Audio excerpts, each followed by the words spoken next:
Hello, guys. Welcome. This is AA Ringside Podcast with your boys, Abraham. And this is Albert. All right, so we're going to get right into it today. We're going to be talking about a few interesting things that's been going on in the world of wrestling. Albert, what's going on? The biggest news that anyone can honestly ever imagine, like no one could have predicted this.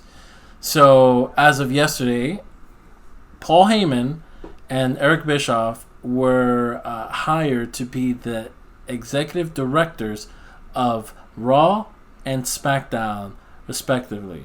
So Paul Heyman will be overseeing Raw, and Eric Bischoff, will be overseeing SmackDown. Now, holy shit! Now we're gonna get Eric Bischoff on SmackDown. So I wonder if we're gonna get this on storyline or if this is gonna be just backstage or what it is. Are they gonna announce the change, or are they gonna get rid of that wild card stupid shit they've been doing? I'm really curious to see what's gonna happen next. So for sure, nothing is for sure, honestly. But the wild card rule I think we can say goodbye to it. It wasn't working. It had good intentions. Just the methods were all wrong. Like, it was so horrible because you were having the same 5 people who are already the top dogs on both shows. So you're not having the lower card or the mid card honestly growing. And Eric Bischoff and both Paul Heyman, they have spoken against that in the past, saying that those guys know how to grow brand new superstars. They have a great track record of it. Yeah. So I think that's the one thing we can expect. Wild card rule, next. Well, apart from the wild card rule, not apart, but getting the same 5 guys, that's what makes it so terrible. Because if there's a wild card rule and we get a tag team on SmackDown or a tag team on Raw, but that's not the case. You get Roman Reigns on Raw, you get Kofi Kingston on Raw, and you get the rest of the New Day. I want variety. If they're gonna do this right, they gotta at least get your Heavy Machinery on Raw, or get your Shelton Benjamin on SmackDown, or get your Ali on Raw, and get switch things up, because the same 5 people, that's boring. We want to see the high profile. Why haven't we seen Randy Orton on Raw yet? Wow, that is a good point. Yeah. I haven't thought about that. Raw is missing a veteran superstar. Why haven't we gotten Rey Mysterio on SmackDown yet? He's injured, but why? It's true. Well, again, I think that's one thing that is going to go away. And just for all of you that don't know, Paul Heyman used to be the guy who ran ECW. He was the president of ECW. And Eric Bischoff was running WCW back in the day. So, again, these guys were rivals to Vince McMahon. So, it's kind of nuts that he relied on his 2 former arch nemesis and brought them back. They've been back in the business, in WWE some time ago, but it's crazy that they're coming back now. Yeah. And it's nuts. And they've actually both said in the past, especially Bischoff, this is one thing that if we're giving tally points on who's going to do better or whatever, I'm going to give this point to Bischoff. He gets an up he's always thought that both shows should be very distinctively different. If Raw's going to be this glossy thing, SmackDown should be this gritty and real thing. More in the tunes of any sports that you'll see on ESPN or MMA, whatever the case is. Well, if you didn't know also, Paul Heyman ran SmackDown from 2002 to 2005. Is that or is that not the best time that SmackDown was on air? I agree that with that roster, Kurt Angle, Brock Lesnar, The Undertaker, Eddie Guerrero, and countless other people that I can't think off the top of my head right now, he had the best roster. And I feel like now, I mean, he might not have the best roster, but he can make it the best roster. He has Daniel Bryan. He has Kofi Kingston. He has Ali. He has Andrade. He has Finn Balor. He has Shinsuke Nakamura. These are all guys that are top tier superstars, you know? Yes. Well, here's where I'm going to have to disagree with you. I love you to death, but I think you're wrong. I think these guys have the best roster that anyone can have in any generation of the WWE. I think these guys have not been utilized in the way that they should have. But you have to give them their credit. They are, if not more talented than the guys of the Attitude Era and the Ruthless Aggression Era. Like, if they're not as talented, then they're pretty much right there. These guys are great. All these guys you named, Finn Balor, honestly, Roman Reigns, Bray Wyatt, which I'm excited for him to actually pop up on one of these shows. All these guys are great. It's just they've been held back a lot, and the women too. So I'm gonna have to disagree with you. I think that these two guys, Heyman and Bischoff, I think these guys have a great roster, and hopefully, I'm just gonna pray to the wrestling gods that Vince is gonna just step back just a little bit, because they have to answer to him still. But hopefully he'll let them have a little bit of a free reign to see how they can improve their shows respectively. Yeah, and I think Bischoff he's a businessman. He's not, a stupid person. I think he probably negotiated some type of contract where it's like, listen, you can't make me do these things, and you gotta let me do these things, because if you want me to succeed, you need me to kind of do it. And I remember a few months back, they had asked Fox if they can go to TV 14, and it seems like little by little, I'm seeing them going there. Honestly, sometimes I'll see them push the envelope, and then the WWE product just repeats the same thing. Yeah, the same thing, and we're all tired of it. And you can see it. The proof is in the pudding, not only on the internet comments and all these guys like ourselves on YouTube just voicing their opinions, but you could see it within the product themselves. Look at Stomping Ground.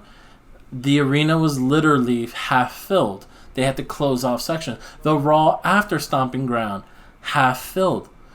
WWE is losing viewership, losing fans.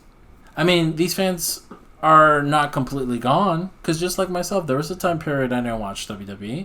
Then I came back to it because it was interesting again. Yeah, like I feel like there's something to lure me in.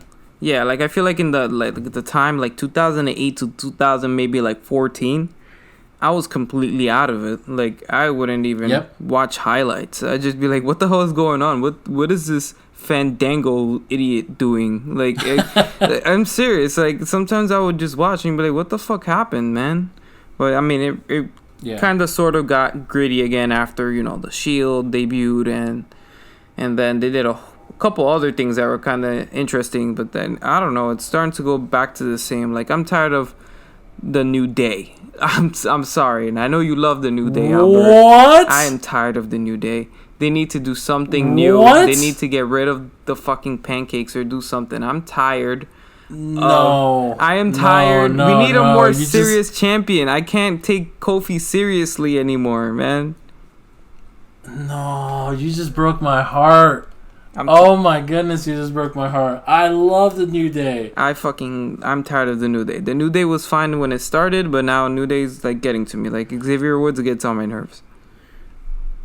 I think that maybe to a certain degree, they've gotten a little stale. But I love them. Like, I feel like they could keep doing their whole gimmick for a long time. I think that they should, especially that Kofi's on top, I feel like they should up their gimmick and their ante even more. Honestly, like, I feel that just give them free reign. I love the New Day. I think they are one of the best things that's on the product. In my personal opinion. I have to disagree with you. Unless they can put them in a feud where it's 3-on-3 somehow, maybe call up the Undisputed Era, have them feud with the New Day, but I am tired of the New Day, and they need to take that belt off of Kofi and put someone worthwhile on it. I don't know who. I can't even think of anyone right now, but... I'll tell you. Who? I'll tell you. Some people were already talking about it, but... some people said as much as they love Kofi as champion, they wouldn't mind if Samoa Joe took the belt off of Kofi. I mean, and they're feuding right now. Samoa Joe is pretty much a badass, man. There's no taking that away from him. The only problem I have with Samoa Joe being champion is Samoa Joe is a Raw superstar. The WWE title should stay on SmackDown. So what happens then? If they reverse this whole thing, I don't think that Samoa Joe is a viable threat unless they make some type of trade or they do something or they get rid of the wild card, because right now I see this as more bait to make him look legit. And this is not working. Yeah. This is going to devalue Samoa Joe. And look, he just lost to Ricochet. And they're giving him a push, but this is not where I see Samoa Joe.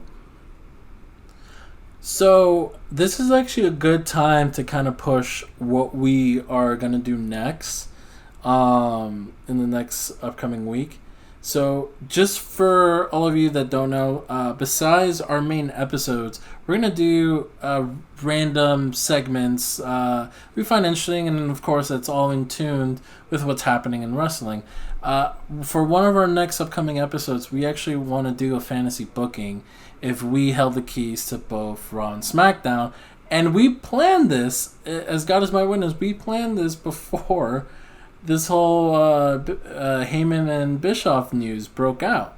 So it's kind of perfect timing. But yeah, I just wanted to throw that in there since you're talking about changing certain aspects of the show. Yeah, we're going to... just so everyone could get excited. We're going to start doing that. We're going to start involving ourselves more, making a little bit more videos, maybe seeing our faces a little more. Maybe Albert can come out of his hermit cave and come up to New York and we can try different stuff, you know?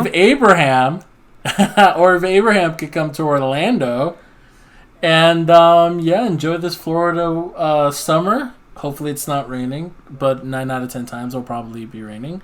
And we'll do a live episode. We'll do a live episode in Orlando. If I go to Orlando, we're going to make a live episode in front of the Performance Center. I mean, yes. And that's another thing, folks. I know we're kind of digressing a little bit, but just so you guys could get a little excited, we're going to do all sorts of content. It'd be amazing to get some sort of access to the Performance Center. The Performance Center is not too far away from where I live, and it's also by the school that I went to. And also, we're going to try to get content, hopefully maybe from there. We're definitely going to have some wrestlers involved with the show. I personally met a guy who's in training right now. I won't give any other information about him, but it is very exciting, and I can easily see him in NXT, and that's the goal for him, I think. And so really exciting things coming up, folks. Please stay tuned, and then I'll announce it's already announced on Instagram, but I'll repeat what's happening fairly soon for us at the end of the show. Anyways, back to our main program. Well, I hear you're meeting some guy that, what was that game you used to play as a kid where you put the letters and if you got it wrong, they would, you put the circles and the stick figure together. What's it called? Wait, I'm sorry, what? That game we used to play as kids where, you put a phrase and if you got the letter wrong, you'd make the stick figure. What's it called again? I think it's something like, I don't know, Hangman? Oh, yeah, that guy. So Albert's going to go meet Mr. Hangman Page tomorrow, Saturday, at Fyter Fest. And hopefully we can get an interview or at least a couple questions out of the guy. Maybe some juicy news. Maybe some something. You know what I mean? I won't lie, that's very clever. I didn't understand what you were talking about at first, and now, yeah, that's pretty clever. But yes, guys, so tomorrow, AEW Fyter Fest in Daytona Beach. Personally, I am going, and I'm going to be there. If you just so happen to be there, follow us on Instagram, hit me up. Love to have you part of the show somehow, some way. I'm definitely going to be doing content from the show itself. And I have a meet and greet beforehand with Hangman Page. Hangman Adam Page. So it's very exciting. I'm very excited what's happening with AEW. There is a war happening. There is. Like, shots have been fired, and it is a thing, and I'm excited for October. You know, it looks like AEW, which the tentative title for the show is going to be called Wednesday Night Dynamite, is going to premiere on the Wednesday before the SmackDown deal happens with Fox. So it's going to be AEW first on that first week of October, then it's SmackDown on that Friday. And it's getting crazy. WWE is airing Evolve right at the same time slot as one of AEW's show, Fight for the Fallen. And there's a little bit of heat because of that. There's a lot going on. All right, so guys, that'll be it for us today. This has been a pleasure talking to you guys about some exciting things. We'll see you next week with a new episode. Me and Albert are going to go at it like two dogs about, who's going to win the war of the ratings. So, signing off, this is Abraham. And this is Albert. And we'll see you next week. All right, see ya. Awesome.